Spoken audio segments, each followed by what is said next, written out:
This next segment is going to be a little choppy, but we want to get a lot of views in, and each person will have about 2.5 minutes. So if you fall asleep, you're going to miss some really important things. First up is Annie Machon and Brady and Tom Drake. Annie, of course, is from MI6, and Tom Drake is from NSA, whose equivalent, GCHQ, was the place where Catherine Gunn worked. Annie. I worked for MI5 in the 1990s as an intelligence officer, and along with my former partner, a man who became quite a notorious whistleblower, David Shaler, we ended up blowing the whistle on a whole catalogue of crimes and incompetence carried out by the UK spy community, which included illegal phone taps, files on government ministers, innocent people being put in prison, bombs that could and should have been prevented, and it culminated in an illegal assassination attempt against Colonel Gaddafi of Libya, paid for by MI6 in 1996. Now, we couldn't live with this, so we decided to blow the whistle, but there were very few avenues to go down to expose wrongdoing by the spies. And that resulted in us going literally on the run around Europe for a month. We had to live in hiding in a French farmhouse for a year, and we then spent another 2 years in exile living in Paris. I and many of our friends and journalists were arrested and convicted around us. And David himself went to prison not once but twice. First of all, when the British government failed to extradite him from France, and secondly, when he returned voluntarily to stand trial under the Official Secrets Act in the UK in 2002. And what I learned over that period was that the British spy community is the least accountable and most legally protected in any Western notional democracy. There is no meaningful oversight. There is something called the Intelligence and Security Committee in Parliament, but the only powers they have are to look at finance, policy, and administration of the spies. They can't investigate crimes or incompetence. And they're also the most legally protected because we have the most draconian Official Secrecy Act, Official Secrets Act, which means that if you work for the agencies and you want to report crime up to and including murder, you are the criminal, not the people who commit the crime inside the agencies. So it's quite a steep learning curve. And it's very difficult in this country to try and make a difference. You can go to the extreme and blow the whistle, but you can pay a terrible price. It's very difficult to do that. And also, the media can be very easily controlled and spun. And that's why also I take my hat off and salute the efforts of organisations like WikiLeaks that provide a high-tech and protective conduit to potential intelligence whistleblowers. It is necessary in this world, and it's never been more necessary in this world, where we have a situation where our intelligence agencies are allegedly involved in torture, are certainly involved in kidnapping, extraordinary rendition, and certainly with things like the CIA kill lists. We've never had a greater need of whistleblowers and integrity and intelligence. And of course, the most beautiful example of that is if you can do it from within the agencies, where you can exercise integrity from the inside and make a world-changing difference. So I would like to salute Dr. Tom Finger for what he did with the National Intelligence Estimate, for just doing his job correctly. So thank you.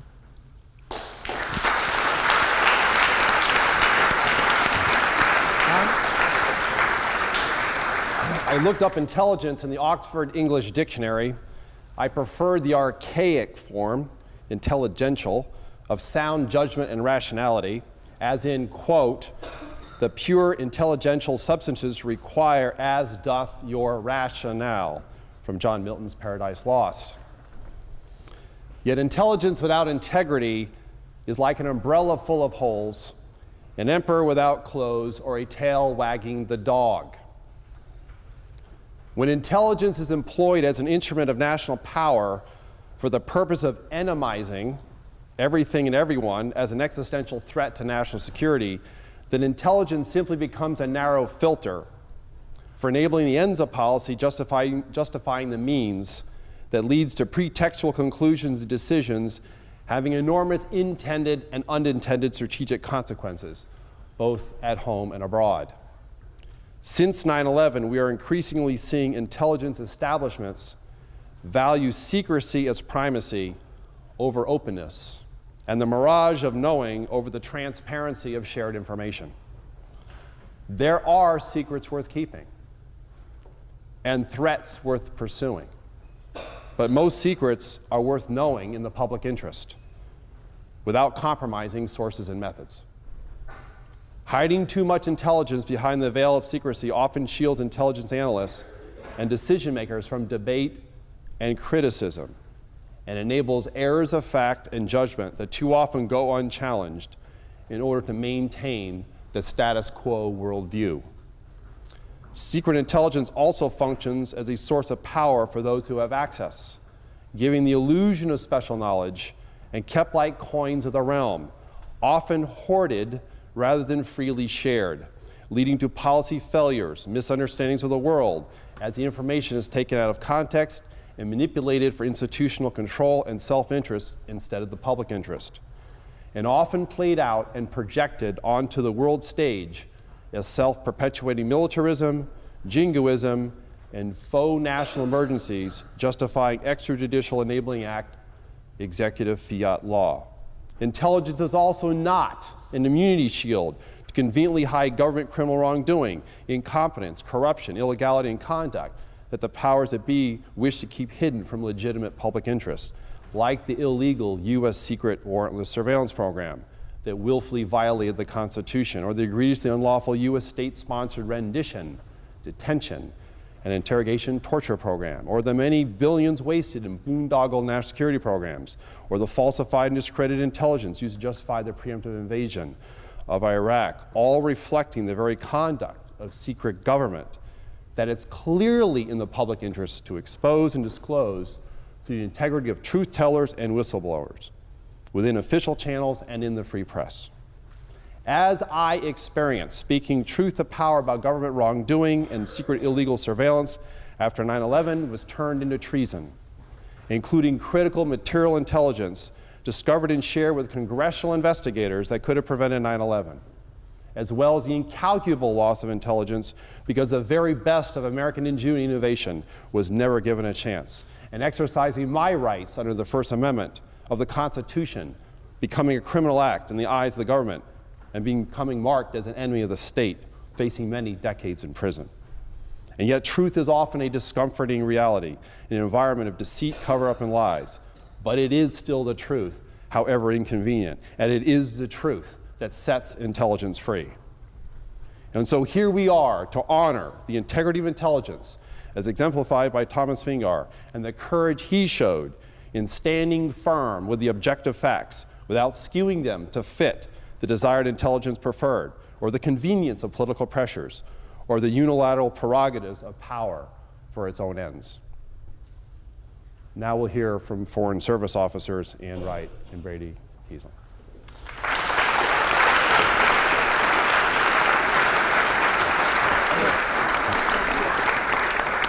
I was a diplomat in Nicaragua, Grenada, Somalia, Uzbekistan, Kyrgyzstan, Sierra Leone.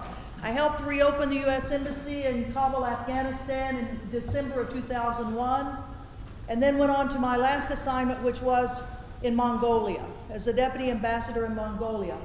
And in March of 2003, I became the third U.S. government official to resign in opposition to the war in Iraq.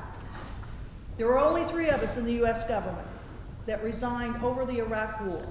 But there were hundreds, if not thousands, or tens of thousands of people in our government that knew those weapons of mass destruction, that symbol was not right. That was not a right thing for the United States to be doing, of invading and occupying an oil-rich Arab Muslim country that had not attacked the United States, and over which the international community had 10 years of quarantine, of sanctions, and no-fly zones. So I resigned after all those years in the government. But my little part of this is, what do you do after you resign? What do you do then with all of your experience that you've had? Well, I get out, and kind of like the protesters that we had out there, well, I protest a lot of things that the U.S. government continues to do. I'm protesting right now assassin drones. Assassin drones. The United States of America is assassinating people in Afghanistan, in Pakistan, in Yemen, in Somalia. The President of the United States has a kill list that every Tuesday he makes a decision on who's going to live and die, particularly in Pakistan, by name assassinations. And just as I thought that Iraq war was wrong, I think that's wrong for the President of the United States to be doing it right now. So I'm out there protesting a lot of policies of the United States, of the continuation of detainees in Guantanamo, what I consider to be, even though our Congress says it's legal for the United States government to listen to my cell phone calls and look into my emails, I think it's wrong. I think those drones are wrong. There's a lot of stuff that I think we as citizens, and now that I am a citizen and not a government employee, I'm out there with, I hope you all, as you challenge your government when you think it's doing wrong. I applaud so much Tom Finger for the courage to stay within the system, to keep trying to get the system to right itself. But there is a reason that dissent is there, and that we sometimes have to go outside the system to affect change in our own countries. Thank you.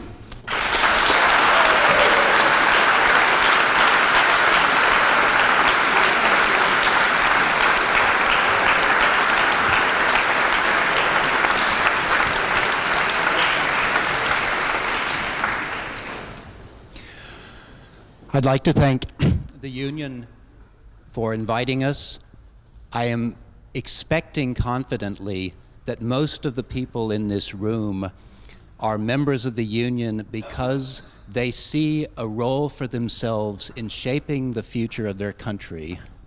And what I would like to say is that the privilege of serving your country is an amazing one. I spent 20 years as an American diplomat. My last job was as political counselor at the U.S. Embassy in Athens. I spent 20 years being a disciplined, careful, meticulous, reasonably diplomat, not saying what I thought, listening to foreigners, finding out what they thought, reporting it to my government as best I could. In the fall of 2002, when it became clear that the Iraq War was going to happen, and it was also clear to me from everything I knew about human nature after 20 years that that war would be a disaster, that the justification for it was not adequate to legitimize the war in the eyes of our allies, that we would not have the skills or the legitimacy to democratize that country. I decided to resign. A lot of that resignation, I regret to say, was handled very poorly because I made the decision in a burst of anger, essentially in the spur of the moment. And what I would like you to do is think, invest 20 years serving your country. Be the best expert your country has to offer in whatever field it might be. Be the person who can tell the politicians, this is the national interest of our country at this moment in this sphere.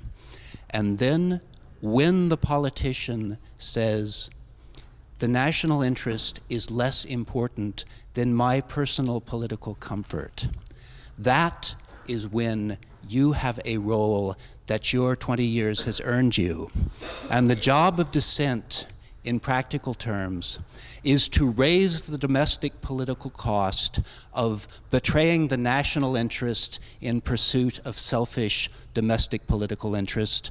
And the way you do that most effectively is by remembering that you are not alone, that your expertise has won you friends in the system, has won you respect in the system. You can reach out to others. You can gather information that is useful to make your case, that you build your case in the knowledge that you are kissing your career goodbye, but when you leave, you do it with dignity, with integrity, with as much respect for your own country's laws as your country's government allows you to have.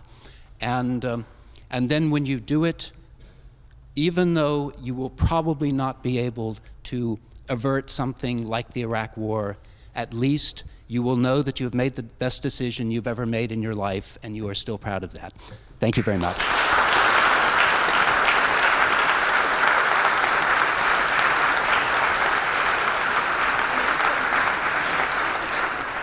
Delightful to be back here again. Over the course of the last 30 or 35 years or so, I've spoken in this chamber maybe about 20 times. It's the first time I've ever done it when it's not been a debate. And it's the first time I've ever done it sober. If anybody wants to see me talking when I'm drunk, I am speaking in the debate tomorrow night. So please do, do come back and see if you can tell the difference. It's also genuinely a privilege to be here because of the tremendous list of amazing people who have spoken here in the past. I'm looking at the bust of William Gladstone there, of whom I'll say something in a moment. Last night we had John Bolton speaking here. Tonight I came here through a demonstration against Julian Assange. Last night you had speaking here a war criminal who had a major part in the deaths of hundreds of thousands of people in Iraq, and there wasn't a single demonstrator outside against him. Some of you have got your values seriously messed up.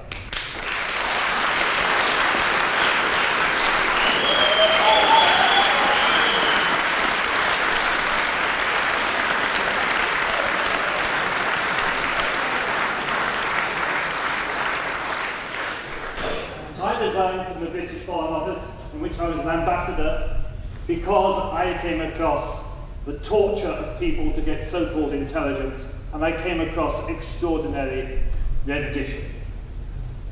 When I resigned, or was sacked, I don't care which you say,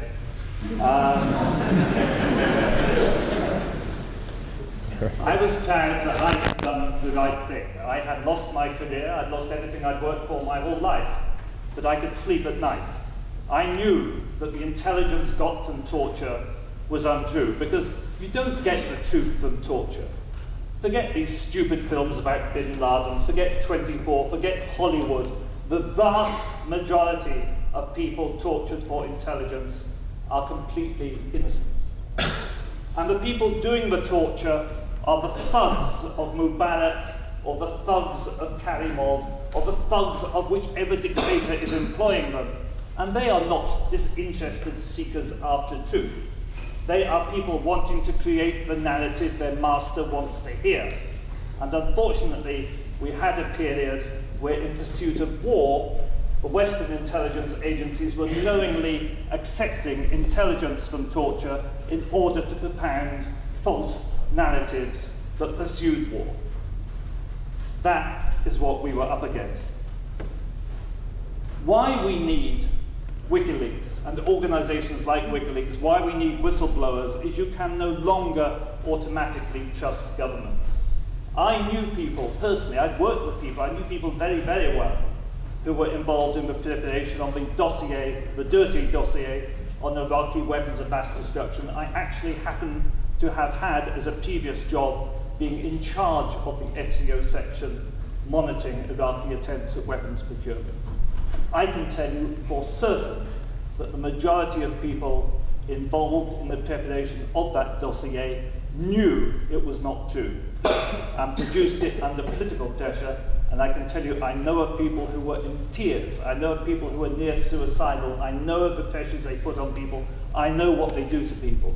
When I came out and blew the whistle on extraordinary rendition and torture, I was accused of sexual allegations. I was accused of blackmailing visa applicants into sex, which is rape, in another word. I was not guilty. I was not guilty. It took me years to clear my name, and it was the most appalling thing that can happen to you. And anybody who believes governments do not do that kind of thing to whistleblowers is naive. Let me tell you something more.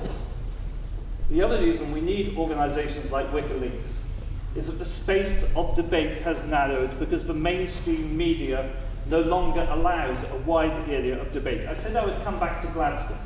This bust is there.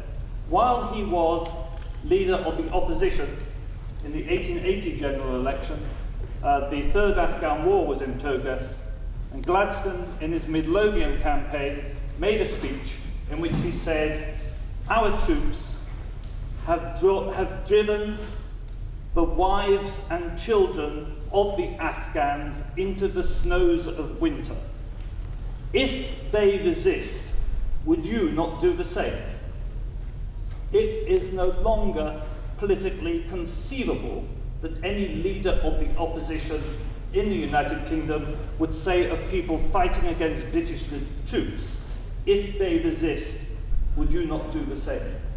Can you imagine if any mainstream British politician said that those fighting British troops in Afghanistan might have some right on their side as we had invaded their country?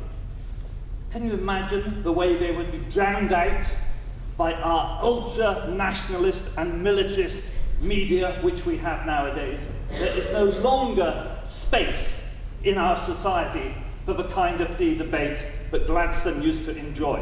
And that servile nationalist role played by the media is a reason why we need to fight back using alternative media. One thing people always recall about WikiLeaks is the helicopter footage of the Reuters journalists being killed by an American military unit. One aspect people forget is that the families of those journalists had been told for years by the Pentagon that the Pentagon had no information on what had happened. That lying to grieving parents in order to protect criminal behaviour is an example, just one example, of the kind of cruelty of government behaviour that makes whistleblowing necessary. WikiLeaks exposed reporting on the corruption, very good American diplomatic reporting, on the corruption in Tunisia, which helped spark the Arab Revolution. WikiLeaks revealed to the people of Yemen that their president had deliberately agreed with the Americans to put out that American bombing and drone raids were in fact terrorist suicide bombs. I could go on and on with so much information that WikiLeaks has given, that has enriched the world, made the world a better place. If we could always trust governments, we would not need WikiLeaks. But we can't, and we do.